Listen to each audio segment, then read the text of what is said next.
probably why I am kind of drawn to Paul Sart, because he is just like, fuck it. Fuck it, we just do it. Yeah. Oh, by the way, hi everybody. We're live now. I'm in the middle of shaving, and we are here on a fine Wednesday afternoon. Yeah, that is kind of a random day to be doing just about anything, but I figured because of our guest, that made a lot of sense. Actually, that's not what I was figuring. I just picked a random day, and he agreed. Because we had no plan. We had no plan whatsoever. Oh, shit. Yeah. I just realized that my stream is on. Didn't you? I forgot to mute. See, this is going perfectly. This is like the match streams of olden times. I'm like the orb of confusion from SpongeBob.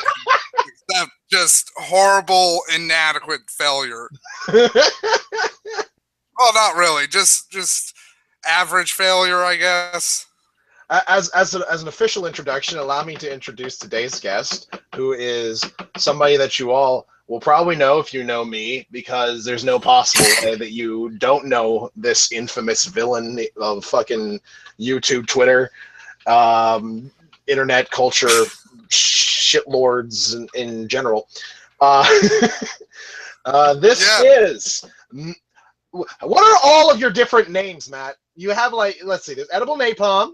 There's Napalm the Phoenix, Napalm the Usurper. There's Edible Napalm 2. People Edible forget Napalm about 2, that one. Boogie Napalm. Live Free. I swear you had more. There's a lot more. Like, I stopped counting after like 15.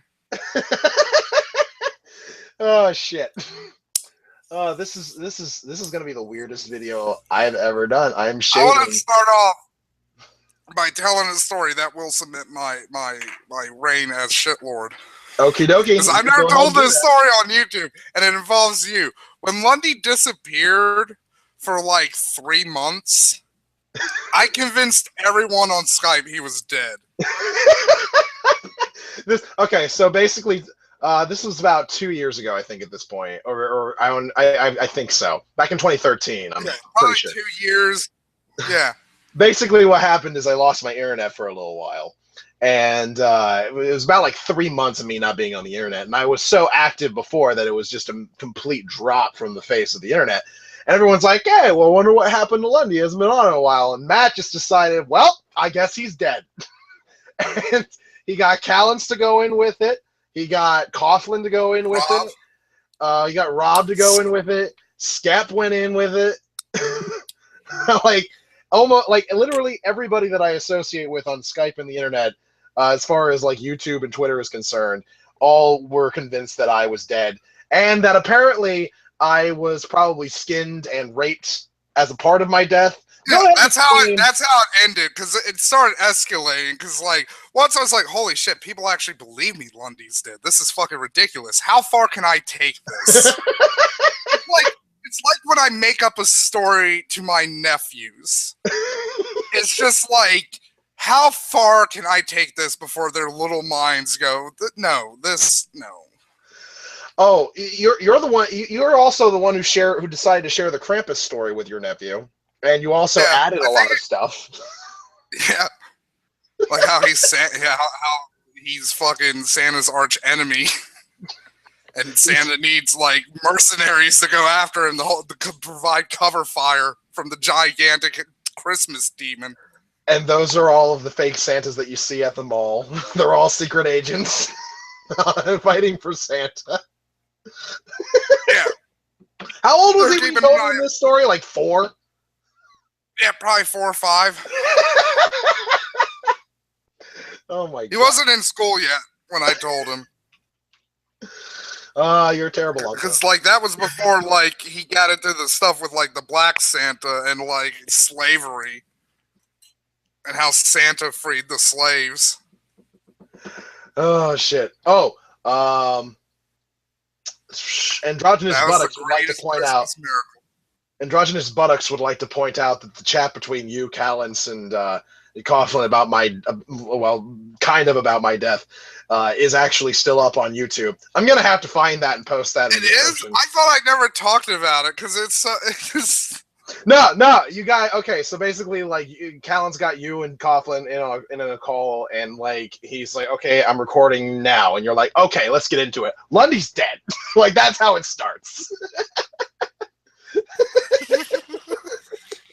You're a terrible uncle and you're a terrible friend, but I still love you. I do. Because it did start off with like the word like. Here's the thing. Being raped, skinned alive, and found in a ditch was probably the nice part of that fucking lie. Because it started off like Lundy died drunk driving. Where else did it go? Take me through the twists and turns of my death. So I think it started with you dying in a drunk driving accident, and then I think it went to like they found child pornography on your computer and the police shot you, or that you committed suicide instead of being taken in. And then it went to like Lundy was raped and killed by the atheist rapist in fucking Pennsylvania. There's a serial killer in Pennsylvania that like is going around and killing atheists. Which makes sense because Pennsylvania is definitely filled with a lot of crazy people with guns who are also religious nuts. Yeah. I am almost done shaving. Oh my god, this is fantastic. I'm pretty sure this whole side though is fucked. Yeah, it probably is. But probably don't even have a mirror. You're probably just like, I guess that feels good. I guess that feels all right. Honestly, you're shaving like I would. You're doing it like much, which is not a good way to shave. I went. No, it's not. You can actually. People can see that I've cut myself twice on this side. It's terrible. This was my idea, by the way. This was not Matt's idea. I just decided by the nature of how this conversation is probably going to go, that'd be you look like a more attractive version of Failus for that guy. Of Felis, yeah. Here's my bowl of shaving cream and hair. This is, by the way, the most inefficient way to shave. I just want to share that with everybody. Save that for Yaks Day. Like this is the Stonewall Jackson method. This is back in the Civil War where I'm writing letters saying I started shaving 2 days ago. The war has gone terrible. I can only shave in a bowl now. I must only shave in a bowl. Several of my brothers have died in battle, and I have lost my left foot. Have you seen the movie that's coming out? Like, this is kind of hilarious. Like, I'm not saying that these events didn't happen, but like the time of this movie with the current Confederate shit in this country is kind of off-putting. There's a movie called The Knowing Room that is either being released this week or next week, and it's about a pair of Southern sisters and their slave who have to fend off an attack of Union soldiers on their property because they're all like rapey and shit. The Union slaves are all raped. Is this like? Oh Jesus, I did miss a huge chunk there. Is this like fucking some Southerners who are just like, by the way, Union soldiers were assholes too? Like, is that what's going on right now? I mean, I think it's based on a book. Because like that shit did happen. I'm not saying like the Union were all fucking angels and shit. There were a lot of fucking scumbags on both sides of the fucking war. That's basically how wars go. Until like modern. The timing of it. It's like the timing of it, like and I mean, the fucking filmmakers couldn't help it that we went fucking crazy over the Confederate flag this fucking year, or the Confederate battle flag. It's not the Confederate flag, Matt. It's the infantry flag for the Virginia. For the Army of Northern Virginia, because the Army of Northern Virginia was the only Confederate army worth a fuck, and that's why they adopted that flag and use. And because the fucking real Confederate flag looks like fucking shit garbage. Dude, I watched the Fat Overlords thing that you did. I'm going to lower this so that you can hear me a little bit better. I watched the Fat Overlords discussion that you had with like Joe and fucking the other guys. I don't. LaSoy was one of them. I can't remember who all was in there. Rational Roundtable was in there, I believe. And Rational Roundtable was going crazy. He was going absolutely ape shit. I got to keep remembering that my camera's over here now. I'm like watching myself because I'm a narcissist, clearly. That was one of the craziest arguments I've seen you in. Like, and you weren't even the one who was shouting. Was the weird part. Yeah, and I've like gone after Gary. Like, I've gone after a literal crazy person. And like, yeah, that was like the craziest one because it's like, well, my wife and me, since we moved from the north, we haven't experienced racism. It's like, you know how the South fucking works? Like, yeah, they're not saying shit in front of your face, but as soon as you're away, like, they're talking shit about you. Plus, it's Rational Roundtable. He's white. Like, I didn't see it. Well, of course you didn't see it. Oh, it was the craziest fucking thing. It's just. We should probably talk about our video game idea. Oh, which one? Like the RPG where we're going through different countries. Yeah. So I was telling Lundy, I have an awesome idea for like an RPG where it's like, instead of like traditional classes like knight, wizard, monk, blah blah blah blah blah, I want to have philosophies. So like stoic, nihilist, fucking Unitarian. I mean, not utilitarian. And like kind of make it, and Lundy had the idea of like kind of making it like ogre battle. Mm-hmm. Where like you're going through like different countries, and each country represents like more of like the like a more in-depth idea of the philosophy. And like you could find whoever is the biggest popularizer of whatever philosophy it was and have them be like the leaders of the country in some way. This is actually also based a little bit off of a game I played called Spectral Force 3, I think it was, which was after you basically do enough missions to take down a country, you do like a final battle against whoever runs the country, and you have the ability to basically recruit them. And I'm just like, this would be perfect. We could have the ability to recruit the people who run the countries, the philosophers who run the countries, as like new party members, I guess. Yeah. And it wouldn't necessarily be you have to battle like Sart, for instance. Like, he would do the opposite of whatever you want because like he has the freedom to do otherwise. Well, here's the idea. Here's the idea we had about Sartre was that like he would have a 50-50 chance of doing what you asked him to do, just on the onset.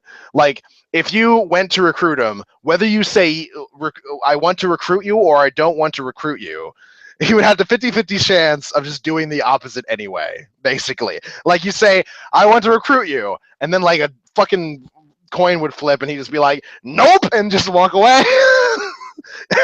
or I don't want to recruit you, and then he would say, too bad, and then he'd be like, radical freedom, I'm joining, and then he would just join your army. Because, okay, so for those that aren't aware, Jean-Paul Sartre was one of the popularizers. I did a video about him. Yes, Matt did a video on him concerning Lemongrad, and I did a video about his authenticity ideas concerning an anime that I watched, which was weird.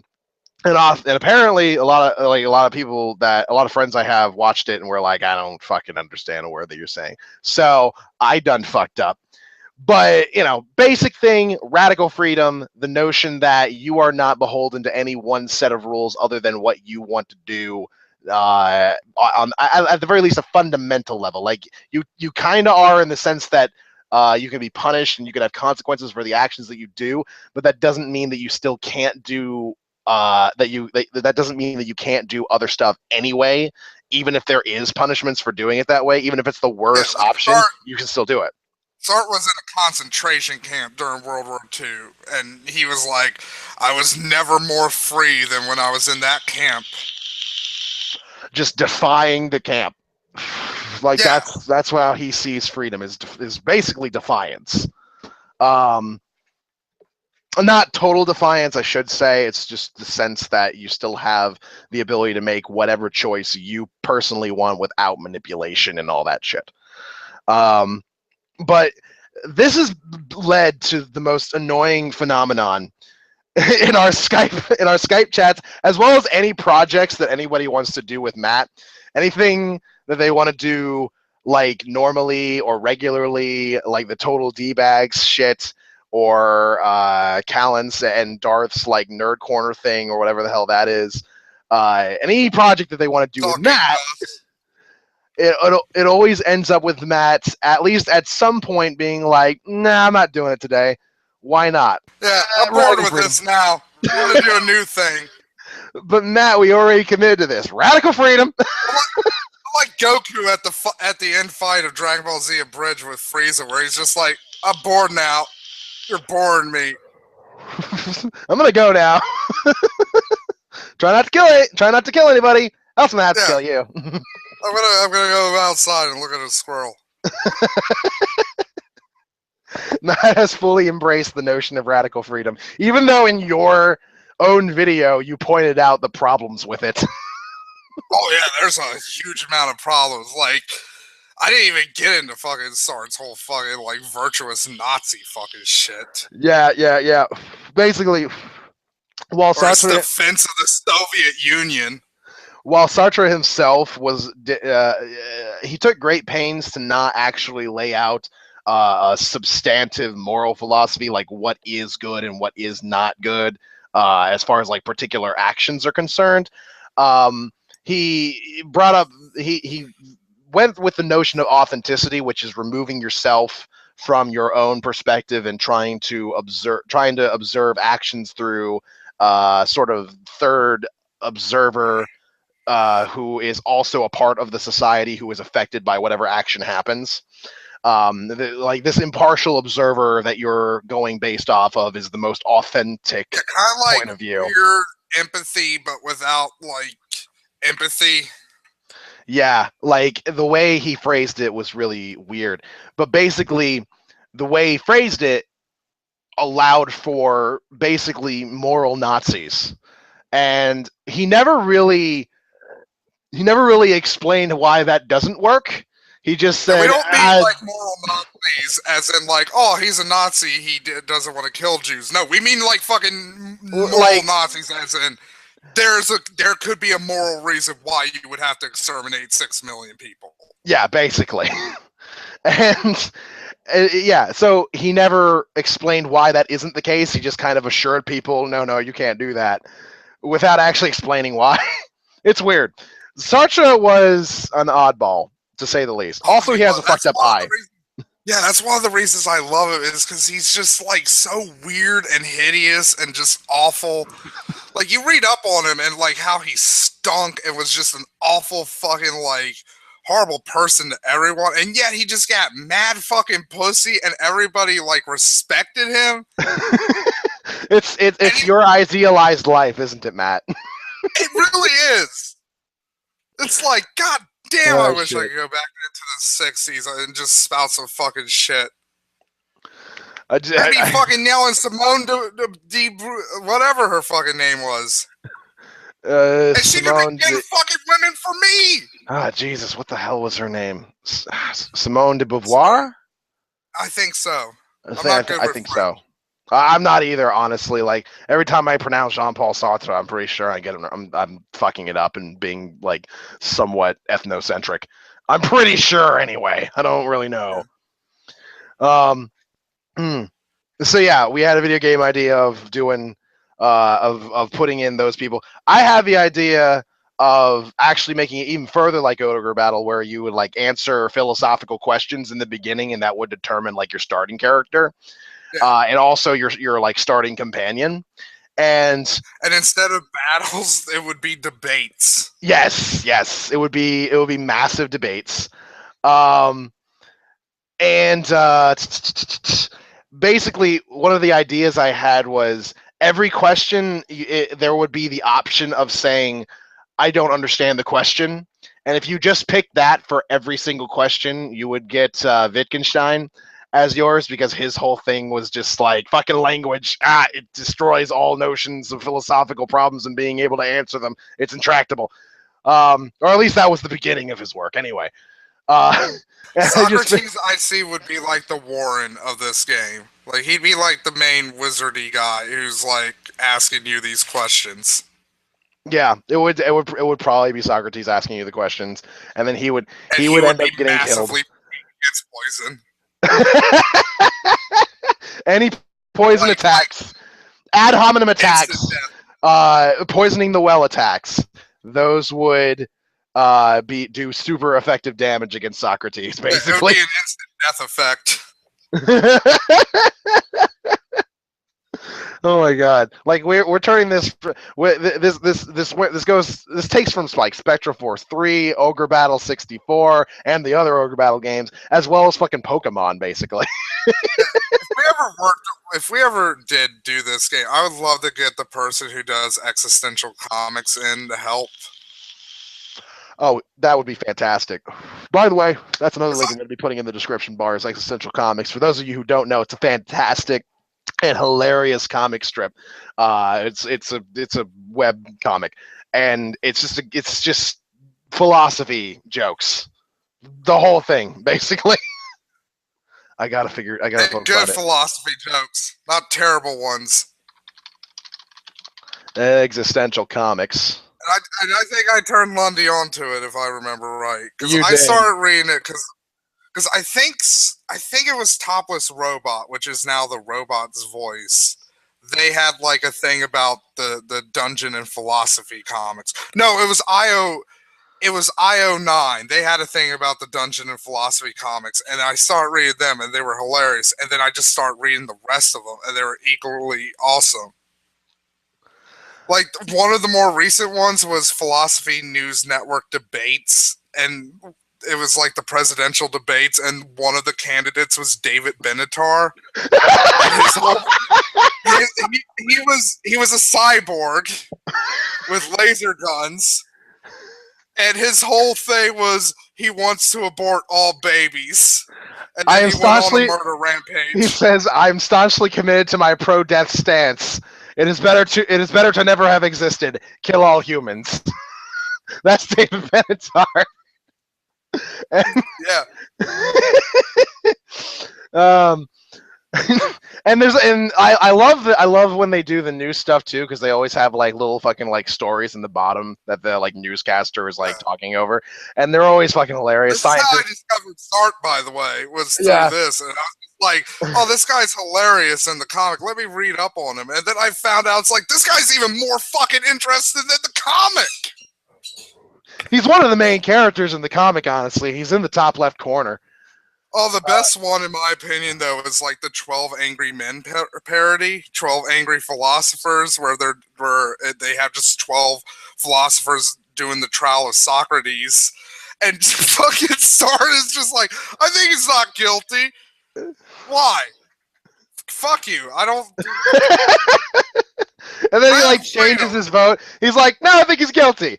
Sartre, why you can't just change your vote like that? Radical freedom. Yeah, it's like, I think it was Dunowitz or somebody who was like, I want to kill him, and like, I don't even want you on my side. Oh my god. Sartre. Oh no, I think he's innocent, and I don't. Yeah, he's just hilarious. Dude, one of my favorite recent ones is Skeptaholics Anonymous. That's one of my. That's something that I think is pretty fucking funny. By the end, the newest one was really great too. The apology was with Socrates. Oh my god. It was just like, I'm so sorry, you're all such stupid idiots. Tell me, Melitus, did ever any man believe in horsemanship and not in horses? Well, wrong! No one ever did. Socrates is another great one when he shows up, because I can't remember who it was, but like they had just one comic where Socrates was just hassling this fucking dude, constantly just asking him questions. There's also Hypatia of Alexandria and the 7 Pre-Socratics. It's literally Snow White and the Seven Dwarfs, but you got Socrates as like the angry evil queen, and Hypatia of Alexandria being the smartest of them all, basically. Yeah. Because she knows like mathematics and shit, and he's like, does she know that she doesn't know anything? Well, I mean, she does know some stuff like math and astronomy and philosophy. You know, that's kind of better than knowing nothing. Oh, I fucking love it. That's like, you know, fuck this bullshit. I'm just gonna kill her. Like, you guys got to see it. You guys got the links down in the below bar for anybody who wants to see it. It's a great comic. It's fantastic, and I love it. The artwork is not fantastic, but like, it's so worth it. Oh shit! All right, let's think of something else here. How long have we been going? I don't even fucking know. I have no time here. We've been going for like almost a half hour. You wanted to talk about like fucking philosophy Rick and media. Morty? Oh yes, Rick and Morty. I love Rick and Morty because like that is the kind of philosophy I am really into, is existentialism. Rick and Morty, I can't recommend it more to anybody. Like, even if you don't actually care about the philosophy behind the show, it's still a funny fucking show. Yeah, it's like, it is, in my opinion, the best fucking show Adult Swim's made since Venture Brothers. It's a fantastic replacement if they never end up finishing up Venture Brothers. Yeah, because like now that's coming out in 2016. Because like, you know, at this point, I would be happy if they just were like 6 episodes a season for Venture Brothers, if it meant we got it every fucking year. Yeah, I would be totally happy with that. You know what? If they don't have both Venture Brothers and Rick and Morty on at least at one point, at one singular point, I'm going to be very disappointed. Yeah, I want to see a crossover because, like, oh my god, that'd be fucking great. As soon as I started getting the Rick and Morty, I was like, this show is made for a fucking crossover with fucking Venture Brothers. It is. It's made for a crossover with Venture Brothers. Hell, they've already done a pseudo crossover with The Simpsons where they interrupted the they've done a crossover with Gravity Falls. Yeah. Like, and you know, it's crazy because Rick and Morty is one of the most like inappropriate shows. That's not even on the same channel. Yeah. Rick and Morty is fantastic. Like, it's like a social phenomenon.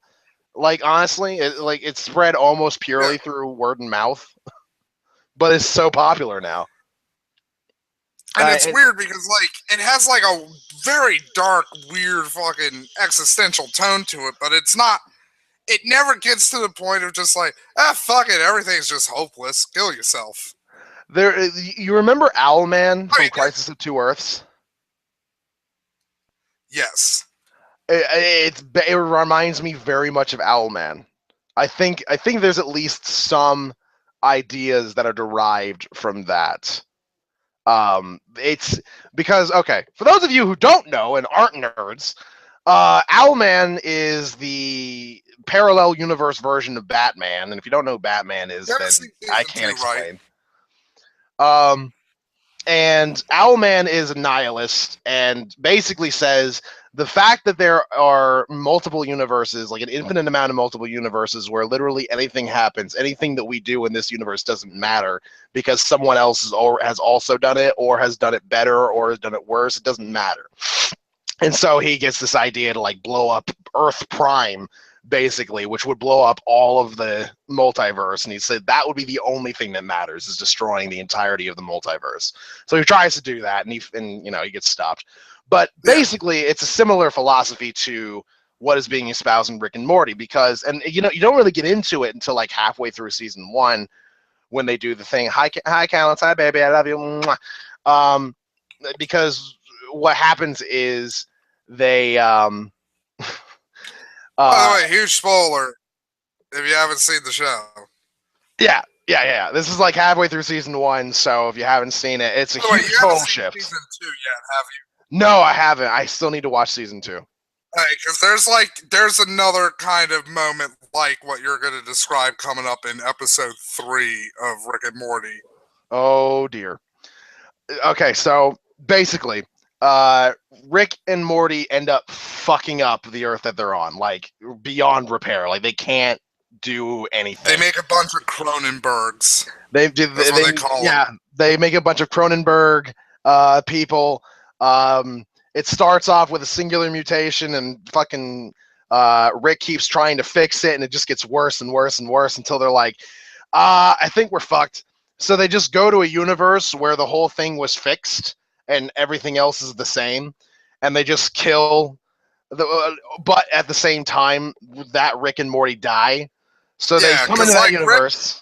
At the beginning of the episode, Rick was like fiddling with something in his garage, and when like they come back and then everything's fixed, he's like, "Give me that screwdriver," and he fixes his thing and he cuts it on.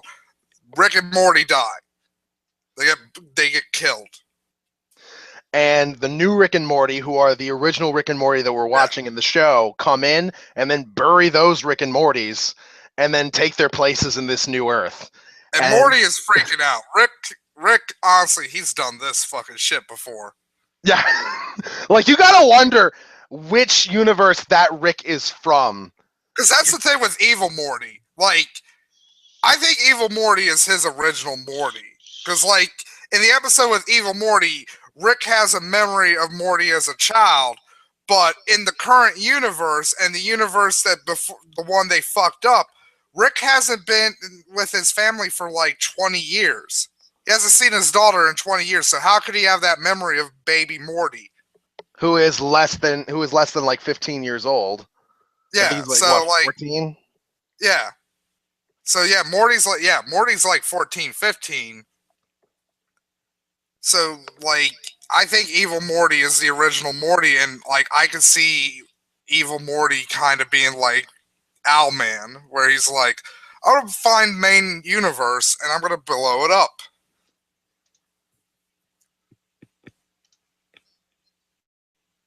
Okay, they can't hear you. Okay, I was making sure. I just realized I have headphones on, so I'm not quite sure if they can hear you. But I think you're a lot fainter than I am. Am I? I scream. Well, it's mainly. Also, I'm using shitty broken headphones. Yeah, and I'm using fucking headphones, so they're hearing you through my headphones, basically going through my mic. I don't think they are, because I'm doing because this is Google Hangout. I should be doing on my own, if I remember. Actually, you are. You are totally normal. Okay, that's all right then. I don't know how that's working, but that's just how that is. Computer magic, Lundy. Don't question it. I don't question it. All computers are magic. That's how they work. Magic goes through the sky, and then we're able to connect with each other. Yeah. Sometimes the lag wizards come. Those are dark days. And the black. That's why the hackers are known as black hats and white hats. There's nothing we can't equate to fantasy. Oh yeah, also like Morty gets almost raped at one point. He gets almost raped by a jelly bean, and let's see, he gets a sex bot at one point, which is weird. Okay, so here's the weird thing. People go ape shit whenever there's like rape in a show, but it's usually if it's like rape of a woman. There's only one other instance I've heard of where rape of a man happens and people went ape shit. I can't remember who it was. It's the guy who was in that movie that like he got his arm caught in a fucking rock. What the hell is that guy's name? Isn't it like 48? I don't know his name. Yeah. I know the movie name. I'm going to call him 48 Hours. Yeah, so 48 Hours, he was in a show, and he got, like, blitz drunk in the show, and then a woman took advantage of him, and then a lot of people pointed out, hey, that's rape. It's like, we don't remember his name. Let's just call him what he was from the show.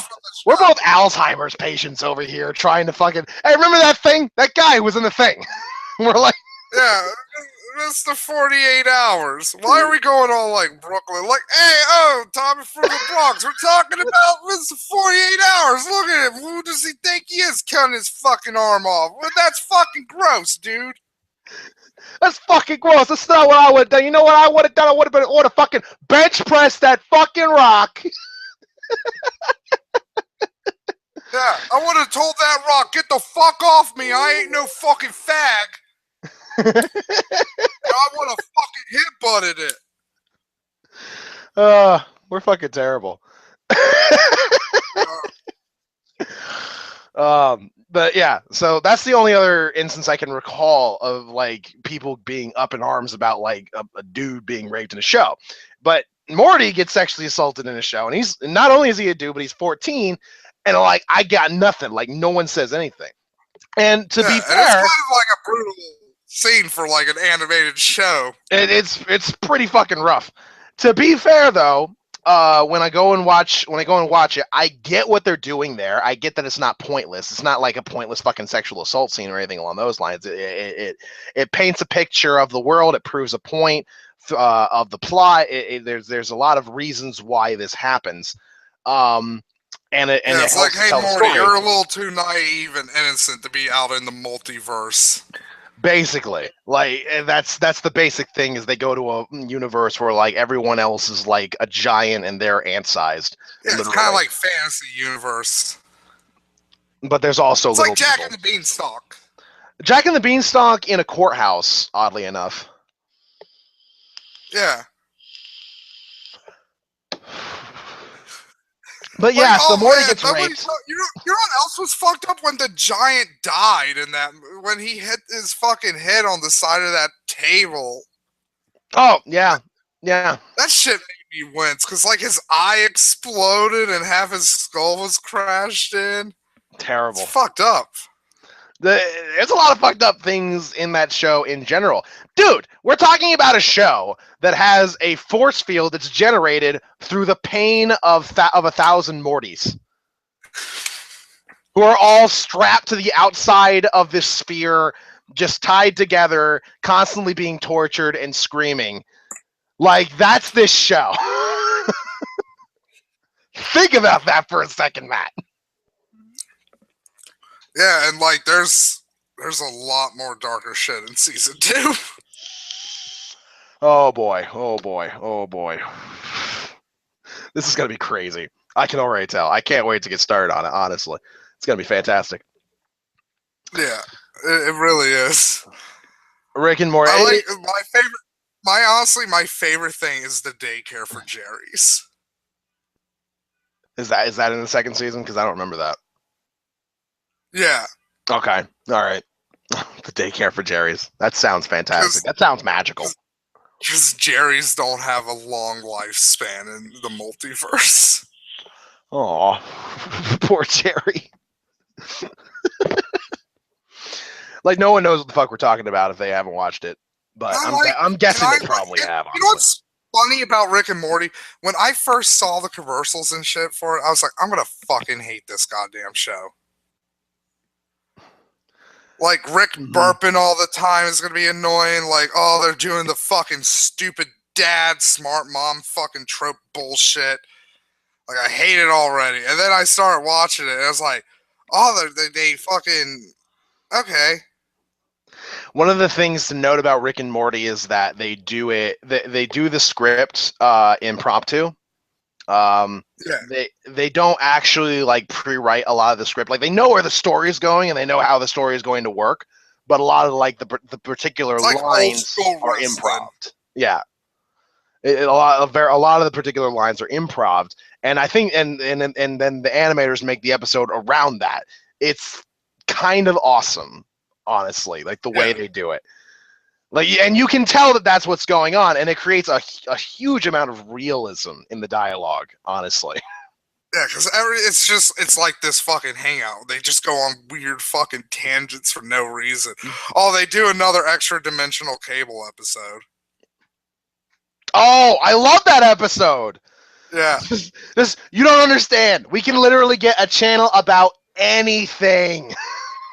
Do you have any idea of the possibilities of this? Like, yeah, I kind of have an idea. That's one of the best episodes, too, because it leads to Morty revealing to Summer that he's not the Morty originally from that universe, and that he basically eats breakfast every day 20 feet from his rotten dead body. He's just like, That's I where get to deal with that on a daily basis, and I'm all right. So I think you're going to be all right too. Yeah, that's the point where it's like, okay, Morty's a nihilist now, which nothing wrong with that because he honestly has a pretty good fucking reason to be one. Oh my god. I forgot what we said Summer was. A Summer is sort of like the Ubermensch existentialist, I guess. Yeah, because she gets that like shit's kind of fucking pointless and shit, but she's like, hey, that still doesn't mean we can't fucking make shit better for ourselves and for the people around us and our situations and shit. The fact that things are happening in other universes that are exactly the same doesn't mean that the things that affect us now doesn't matter. Basically, yeah. She concentrates the notion of what matters as like the immediate. Because in the episode where I think that stems from the extra dimensional cable episode, is she discovers that her parents in every universe where her parents are happy, she was never born. Yeah. And basically in every universe where she was born, they live basically either mundane or miserable lives. And the funny thing is, like, there in the episode it actually shows something that she doesn't know, which is that while her parents have awesome lives, they're not happy until they're married to each other anyway. So they always end up together. Because her parents, like, they go into it more in season 2 in like the couple counseling episode, but like the parents are codependent on one another. They're both completely broken fucking people. Yeah, the wife needs the man to validate like herself because he's dumber than she is, and like she can feel useful with him around. Yeah, and he needs her because he would die if he didn't have her. Yeah, he would, like she keeps his life together basically. He might die anyways too, to be honest. Like if they kill off any character on the show, I'm like, it's probably gonna be Jerry. It's probably gonna be Jerry. Yeah, like he's the one that we expect to die. Then again, because he's the one we expect, he probably won't be the one. Yeah, the one like they probably would actually kill like fucking like the mom. What's Julian? I think that's her name. Julian or Jillian? Jillian. Yeah, I think it's Jillian. Yeah, like they probably end up killing Jillian. If they kill Jillian, I'm gonna be pissed off because I like her. Yeah, I do too. Oh, there's a great episode with her and fucking that just. Oh yeah, I can't wait for God you damn to watch it, that. How dare you have watched this already? I can't help it. I got like satellite TV and I can watch things. Also, to be fair, I don't even watch it on TV. I watch them on YouTube. You watch the new episodes on YouTube? Yeah.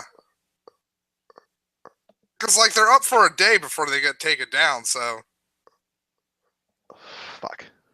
Also, I think you can watch the older episodes of Season 2 on AdultSwim.com without having to fucking type in your cable provider and bullshit. Like, I hate that. Yeah. Like I can't stand going to like Comcast.com being like, oh shit, fuck, I don't even remember if I have an account. Yeah, it's like, I know I have to, but I don't know what it is. Like, fuck this.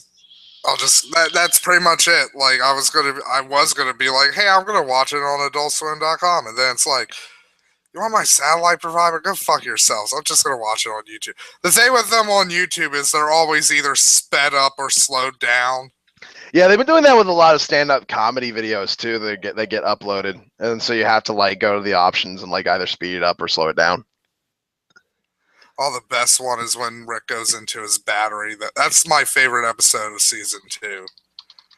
Is when Rick goes into the battery because he created a micro universe to power his car. That's his car battery. Is a micro universe, and it's on the fritz. I won't spoil anything else beyond that.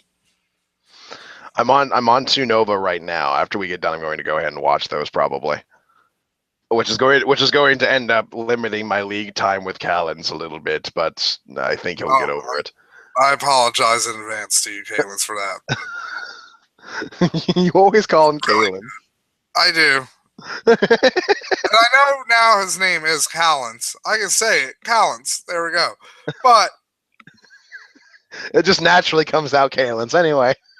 yeah, Callens, like in some regards, mine and Callens' relationship is like Vegeta and Tien in Dragon Ball Z Abridged. It's Kinda, like yeah. it's a game at this point. Which one's I like Vegeta fucking with Callens. though? Like, Oh, I think Kalens is Vegeta. Vegeta, and you're definitely Tien, yeah. Where you Yeah. just every once in a while just pop off a smart quip. Yeah, because I know Callens could end me probably. He's younger, faster. Well, he's not even younger. He's technically older than me. I think he's like half 60 right now. That's what I call being 30 because it annoys him. He's gonna be so fucking mad. Half 60. Oh Jesus. Well, I'm half 50, so there you go. You really are my young, sexy friend, Lundy. Congratulations. Fantastic. I do enjoy being the young, sexy friend. Which is hilarious because I used to be like, Lundy, you're the most unfuckable man on YouTube. Yeah, but I know you said that out of a place of love. Strangely enough, I know that's how that works. Oh shit. So I have never watched what is it? Jupiter something? Oh, Jupiter Ascended. Yeah, not that. God damn it. The other cartoon show that you like a lot. The one with the stars and the people. Oh, Steven Universe? Yeah, I have never seen an episode of Steven Universe. It's slow. Like the first, because like Cartoon Network does these weird fucking things with their seasons now, where basically a season is 52 fucking episodes. Jesus. Because all of their shows are now like 50. Because like it's weird. Adult Swim is getting away from the 15-minute show length thing, but Cartoon Network is embracing it. So that's why their seasons are so long now. So like the first half of the first season of the Steven Universe, it is very slow. But like once they get into like the mythos stuff and it's just so fucking great. I've heard that it's awesome, and this is probably gonna end up the same way as Adventure Time did, where like I start watching it and I'm like, all right, this is all right, and then as it keeps going, I'll probably get more into it. And I'll get basically as fanatic about it as you. Like that's probably how it's going to be.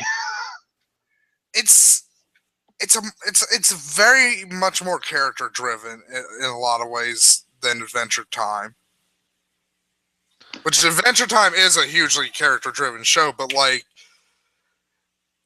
right from the get go, like Steven Universe is like constantly building like the characters, so when it gets to like the reveals of the mythos and starts like turning your expectations of where the story's going, like it's like holy shit, like this is kind of making me go like, who's the good guy here? Are the Crystal Gems the good guys? They seem like the good guys. That sounds. Like here's the thing. One interesting thing is like the Crystal Gems, like they protect humans and stuff, but they don't really like care about them. Because I was actually talking about Kalens to this.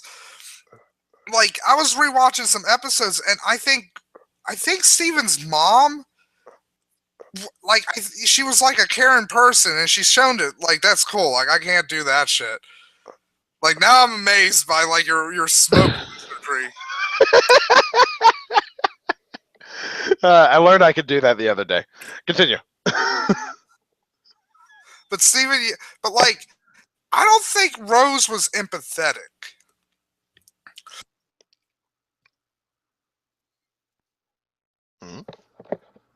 Because like in a lot of her interactions with people, like it shows that like she cares about them, but she doesn't necessarily understand like how her actions can affect people.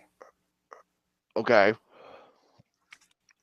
Because like in one of the newer episodes, like she fuses with it's like an origin kind of episode where it shows like when Steven's dad first met Rose Quartz, and like Pearl is getting jealous that Greg is getting close to fucking Rose, and so Pearl is like, you know, fuck this human. I'm gonna show him how intimate fucking gems can be. Like I'm gonna fuse with Rose, and like Rose, and it's obvious. Like to anybody like watching this shit, it'd be like, yeah, like this is why Pearl's doing this. But like Rose is like, yeah, like I like you, Pearl. Like we're closest. I'll fuse with you. This will be cool. And, like she fuses in front of Greg, and then like after they fuse, Pearl like gets out and she like mic drops. See, I imagine this is probably the same problem that anybody who hasn't watched Rick and Morty is probably going through. Like we're talking about, you're talking about characters that I have literally no idea about, and like things that they do, and I don't know how to feel about it. And interactions, because like you have to understand, like Pearl is a complete neurotic mess without fucking Rose. At one point, she's kind of almost willing to let Steven die. So what's the big deal with Steven? Like I've heard like he's like the only male like gem or something like that. Yeah. Well, see, here's the thing about the gyms that I think, like the gyms, they don't have genders. Okay. Or well, I don't know, like they're space rocks, but they every gym we have seen, like I would say gyms have a sexuality, or maybe not a sexuality, but like gender identity, I guess. Like every gym has like so far has been perceived as like showing like female traits, but like all gyms are basically just sentient space rocks, basically. Huh. And so like Rose to like give birth to Steven had to make a uterus, because like gyms are shapeshifters.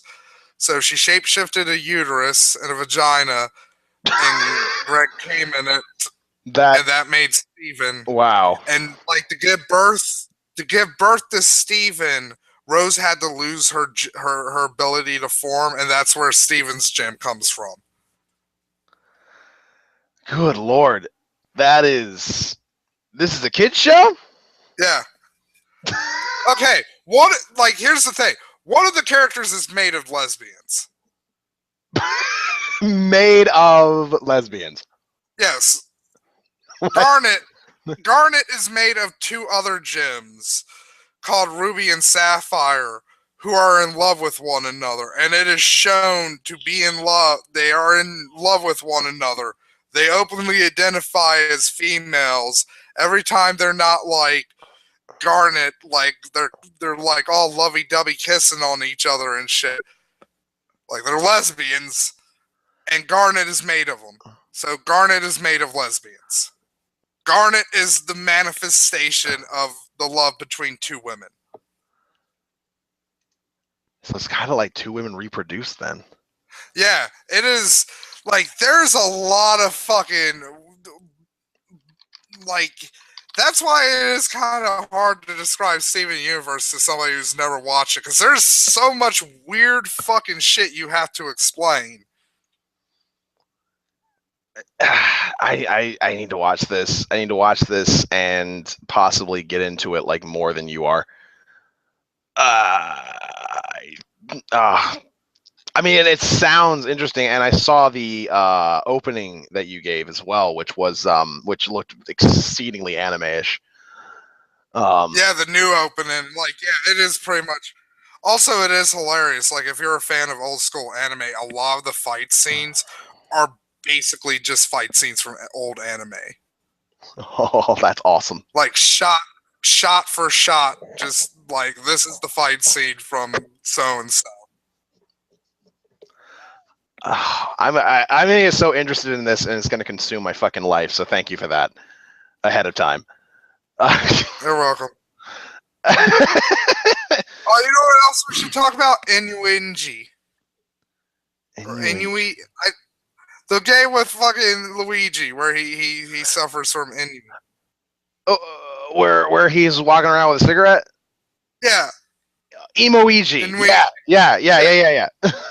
Okay, so also this is this is so we should close the show.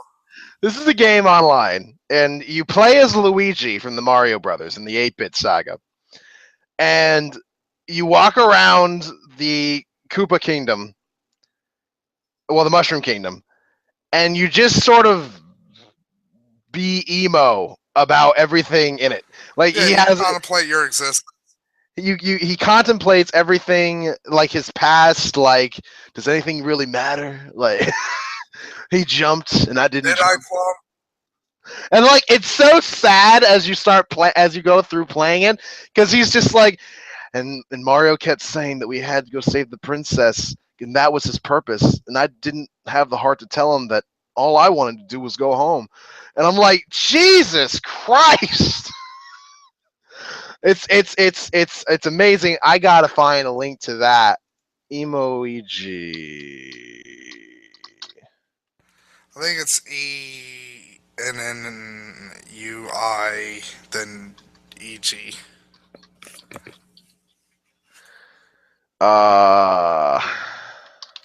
EG. It's me, EG. It can't. My favorite line from that is like, "Am I just a shadow?" Or God, like when he's just talking about being like a reflection of Mario. Matt, you're gonna need to find that shit for me because I cannot find it. I don't think I'm spelling it right. I'm spelling it EMOUIGI. Oh no, it's not emo-Ouija. It's like Inuigi. It's like, because I can't pronounce the word, but it's like the fucking ENNUI. Inui. What is it? I don't know. I'm a mush mouth. Like they're fucking grinding the show to the halt. I know. Like, I'm sitting here trying to bring existential angst to Super Mario. Yeah, that's about right. You can play by clicking here. There we go. Okay, so I'm gonna put a link to the game in the below bar here so that people can see it. This is so, like, Matt, this is perfect. We're ending the show at a grinding halt, as all shows that involve you must. Like, this is, we can't ask for a better emulation of what it is people are going to be seeing if they ever go to look for you. Like, we can't, like, this is just perfect. I started off shaving very inefficiently. I cut myself twice. We just went from place to place without any actual like format or logic. Like, it's perfect. Like, this is exactly what people are looking for when they're looking for you. The camera keeps blacking out occasionally for no reason. Yeah, like, that doesn't happen with any of my other hangouts where like eventually my camera just kind of shits out for literally no reason. Like, I'm expecting the next time, like, the camera blacks out, there's gonna be something in the closet behind you. Like, there's some lady just kind of like standing here, well, not here, with like long ass hair, and then like they're just standing there, silent, just and then pointing at you, and then it just blacks out again and comes back on, and she's like right behind me, like leaning over me, and I'm still fucking talking, and then like it blacks out again, comes back on, she's gone, and you're like, ah, like, that's the perfect thing. Yeah. By the way, we have a movie idea too. We don't really have a movie idea. We just know how the ending is gonna go. Movie ideas. We just know like, how. You know what pisses me off with the snake, like the asylum when they made snakes on a train. Those fucking hacks. Like, come on, train Angela. No, I mean the movie that the only thing we have an idea for is the ending. But would that involve? Oh yeah, this is how we should end it. So, long running joke with Lundy is like, I accuse him of being a horrible child raping murderer. It's a little joke between me and Lundy. And I was like, You know what the perfect ending for this would be? Is just like if this was a movie, like Lundy would be like locked up in jail, like Hannibal Lecter in a straitjacket and shit, one of those face mask stuff, and I'm like the hard nosed detective, and I'm like, where are the bodies? Just tell me, where are the bodies? And like Lundy's just all serious, and he's like, my only regret is I didn't put you in the fucking ground. And I'm like, well played, my oldest enemy. And the movie ends. The movie ends. It's following Matt walking down a hallway with his head hung low, all dejected. It's just playing some sad, like, Hulk going for a fucking hitch ride music. Like, it's gonna be the perfect ending to our bullshit. Yeah. All right. So we've been going for an hour now. So I'm comfortable with that. Most of the chats are going to be somewhere between an hour, 2 hours, something like that. That's my goal anyway. I could probably go longer. Like I'm babbly. Probably. Unfortunately, I have Rick and Morty season 2 to watch, and then Callens wants to play League with me. And we did this on a Wednesday afternoon. Most people do shit on a weekday. Yeah. So this will get views later. We got, I think at one point we had like 13 people watching, so that's something. I didn't announce it at all. I just put it on Twitter. You retweeted it. People, like probably in a library, just to stay in there out of the rain. They were like, "I'll watch these two. I'll watch these two idiots." I can't be in rain anymore. The doctor says my hole in the head can't hold any more water. You sound like this. You sound like the You sound like the hillbilly puppet that Jeff Dunham uses. That's what you sound like. Jeff Dunham. I just ruined your day. I literally heard myself ruin your day through that sigh. I remember Jeff Dunham when I was a little kid, and he like the first place I saw him, it wasn't on Comedy Central, or as it was back when I was a little kid, like the Comedy Channel. It was on the Nashville Network.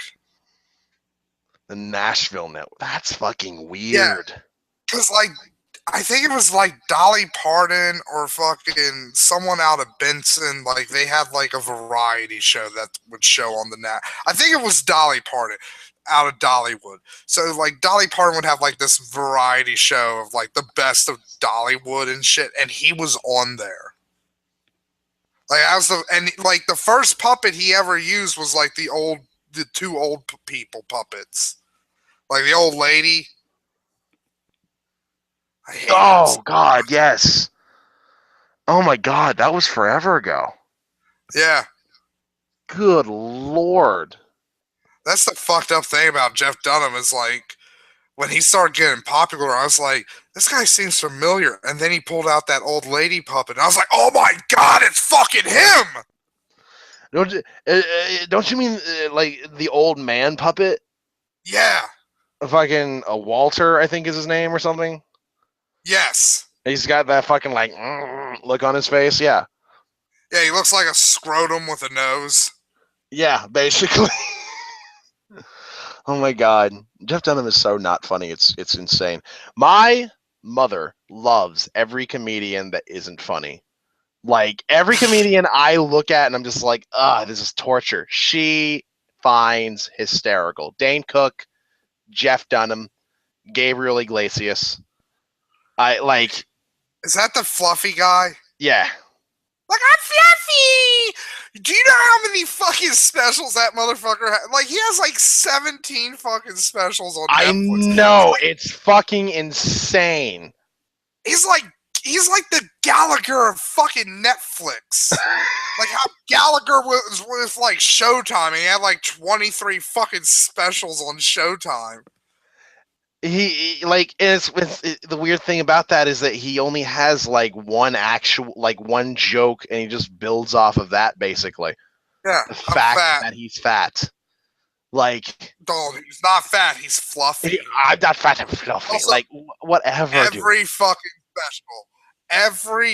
fucking special of his has Fluffy in it.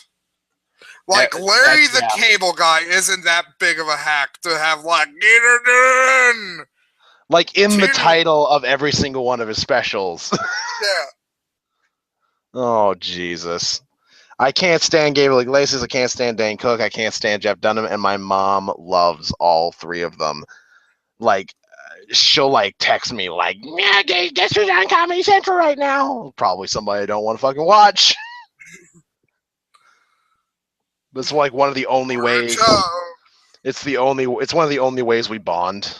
So it's so I like kind of have to through terrible comedians. Like just arguing about comedy and just like these people are the death.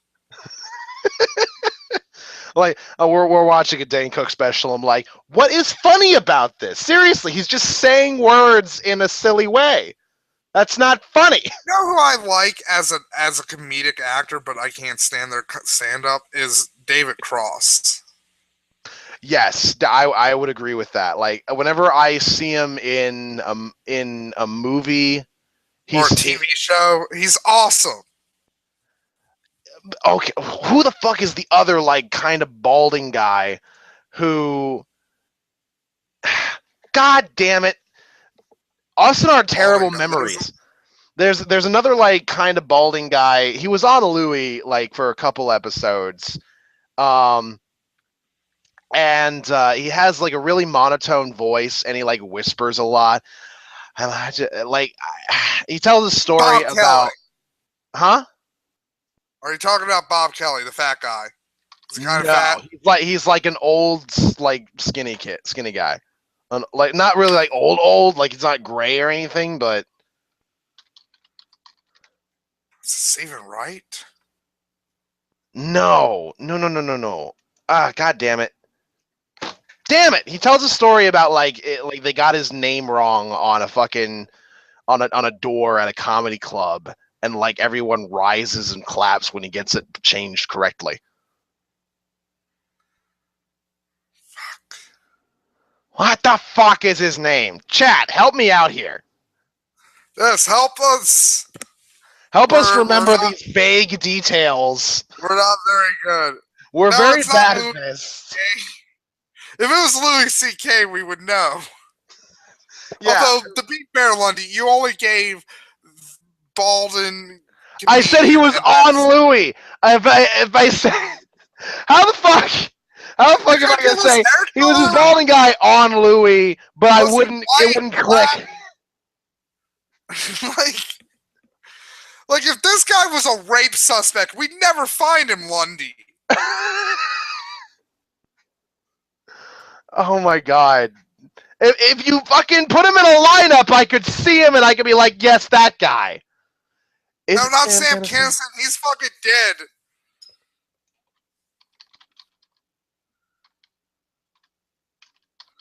Yeah, not him. I just love listening to you type. Like, just like, what was it? I gotta figure. I'm just furious right now of not being able to remember his goddamn name. Like, it's literally fucking with me. Comedians who have been on Louis. God damn it. Just like, I'm gonna end this. God damn it, what was the name of that fucker for like the next 20 minutes?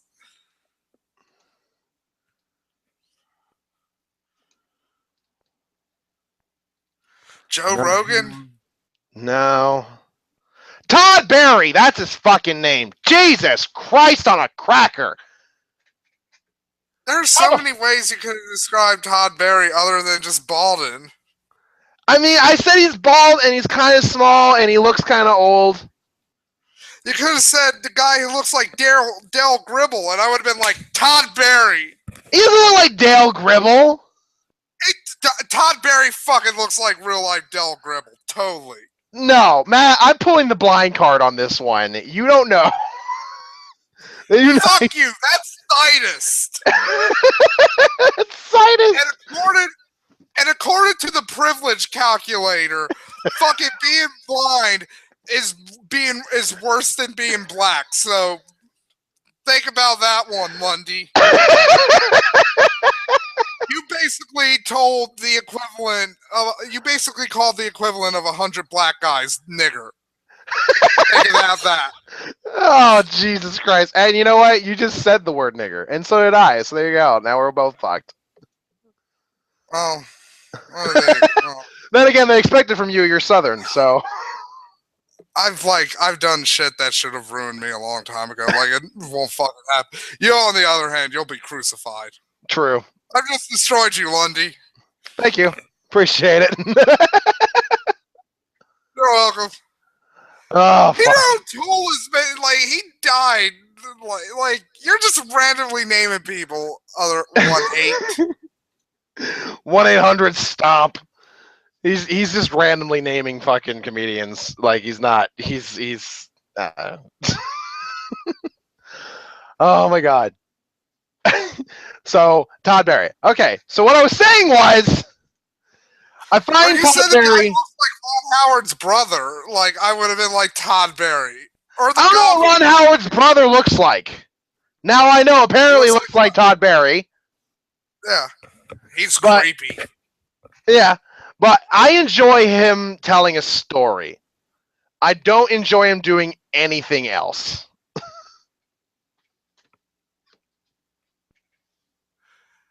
This is the basic thing that I wanted to say. I'm sorry, Lundy. I literally just like mind blacked out for a second as you. What did you say? Like, honestly, Lundy could have been like, "Hey, Matt, I hate the Jews. Do you agree?" And I would have been like, "Huh? Yeah." I was saying I like listening to Todd Barry tell a story, but not anything else. Basically, like that's how I feel with him. I was for a second there scared that Lundy did say, like, you know what, rape is good. Don't you agree, Matt? What? Yeah. If I would have said that I like to stand up, that'd be about equivalent. Who the fuck likes Todd Jim? Barry. Yeah, Todd Barry is kind of like Stephen Wright to me, like where it's just like he's just boring because he's just like all monotone. Yeah, until he does impressions of his family, and even those are like fucking weird. Who watches Jim Norton anymore? By the way, he's on Epix, and I watched it. I watched his newest thing. It was okay. Yeah, it seems like I don't know. Like I watch his specials, and I'm just like, this is just nothing but him doing shock humor. Like that's all it is. Like fuck the tranny. Like that's all he does. Yeah, I mean, see, that's the thing with him. He doesn't really have like an audience that grows. Like he's got kind of like he's like a niche guy. He's got his audience, and they expect a certain thing from him. Yeah. Also, he constantly he kind of fucked himself on that front because he was like regularly on Opie and Anthony. Yeah, and now he is like, now it's just the Opie and Jim show. Yeah, true. Fuck Anthony. Because Anthony got fucking punched by some like woman, and then he was like, "Fuck niggers." Basically, that's what he did. You know what? Anthony said that, so. Yeah, you're just quoting him. Yeah. But you know, the funny thing is, for like a whole year, he had been going through, even longer than that, he'd just been constantly saying like racist shit, and no one called him on it, honestly. Except for Patrice. Patrice kept him in kind of check. Yeah. It really got bad after Patrice died. Yeah, because there really wasn't anything. There really wasn't anybody. There was nobody there. Aside from every once in a while when you have like a comedian that actually knows, like, hey, that's kind of not cool. Like he'd have like Louis on, I guess, every once in a while, and then Louis would be like, yeah, that's kind of the dumbest thing I've ever fucking heard, Anthony. I'm gonna be honest with you. Yeah. Or Ricky Gervais. Yeah, those they'd be the only ones who would like keep in check if he ever went on like any of those like racist rants, and then like Yeah, but I they don't know. weren't like regulars like Patrice was. Yeah, Patrice was on there like every other fucking day. Yeah, like there was there was like I think a year or so he was like on there almost every other day. Because I think he was like retired from comedy at that time, and he was like, "Fuck it, I'm just gonna be here." Yeah, he basically was like ending his days on the Opie and Anthony show. Basically, he's like, I know I'm gonna be dying soon, so here we go. Yeah. I miss Patrice. I do too. I watched his Elephant in the Room stand up here. Now we've gotten to a sad place. Yeah. Aw, Patrice. I think we should have a harassment day. Now, ladies, why can't I harass you? Yeah, in some ways, I'm kind of glad Patrice is dead because he would have been destroyed. He'd be going ape shit over what's been going on now, which is funny because Louis, who is like so totally like for equality and all that kind of shit, he says worse shit. Honestly, like. He has a whole joke about just saying nigger and faggot and a whole bunch of other slurs where he just says those slurs basically, like that's the joke, and yet nothing. And you know, I get it because his comedy is making fun of that shit, but like there's a lot of idiots out there who just hear those words and go racism, you know. So I'm just surprised that more people haven't been like going crazy on him. Though apparently, like somewhat recently, there was some shit where apparently he might have like sexually, like been sexually assaulty towards some girls in the past, who then came out and said no, he didn't do anything like that. He was just creepy. Like, yeah, I think they said it was another comedian who was like, because like I think the article was like some like a female comic was like, so this one comic at this club he's like a known fucking harasser, creep, and like people took it that it was like Louis C.K. and like she came out, I was like, oh no, I like Louis a creep, but like this is like uber creep guy. Yeah. Like I watched Lucky Louie. I watched Lucky Louie. I watched the whole fucking thing. Did? Yeah. It's a show, isn't it? It is a show. It is an average show. Like that's all I can really say about it. There's no like awesome episodes. There's no bad episodes. It's just the show. I would say the episode, I think, focusing on like the breakup of the friend couple, like that would probably be the worst episode. Which friend couple? I think that like the older guy.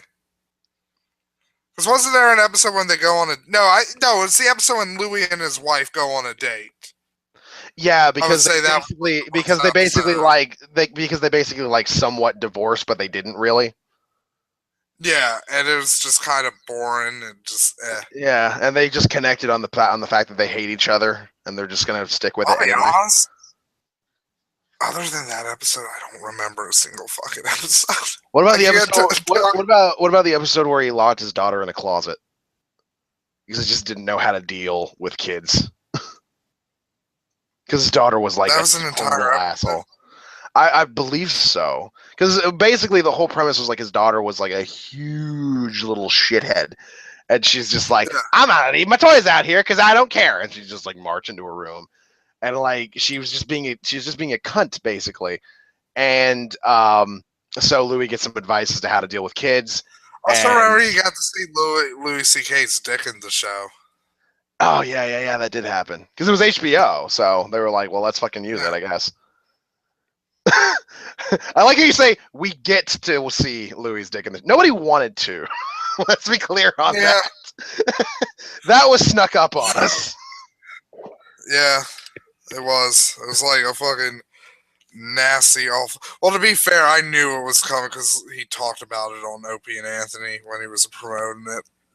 Yeah. And Jesus, like the show he has now is so much better. Louis is so much better than Lucky Louie. Like I don't understand how that came out of the same mind, honestly. Well, I mean, when you look at Lucky Louie, there are a lot of similarities to Louie. Because a lot of it is based on his stand-up. Yeah, he basically puts his jokes into like actual thing. I don't know. I wasn't a huge fan of Lucky Louie. I mean, I watched all of it, but I was just like, no real impression, honestly. And the funny thing is, I love Louie. Like, he's one of my favorite comedians. Yeah. I mean, I still think it probably should have got a second season because maybe it would have gotten better. But at the same time, it is kind of like, yeah, ultimately, it like, there's nothing from it I would quote. And if there is something from it I quote, it's probably something from Louis C.K.'s stand-up. Yeah. Yeah, that's basically how I feel about it. There was nothing new there that was really all that good. I will agree with 1-800. Like, I did like the fact that it was kind of like a super old school sitcom that was like focused on around one room. Yeah, like, yeah. That was kind of the majority of the show was basically there. Yeah. Yeah, it was kind of like the Honeymooners. And Married with Children. Yeah. I don't know. We're slowed down to like a fucking snail's pace right now. Yeah, so I think we're gonna go ahead and end it there, and we're gonna go ahead and end it. I gotta piss like a horse. We're gonna end it napalm style by just being like, all right, that's it.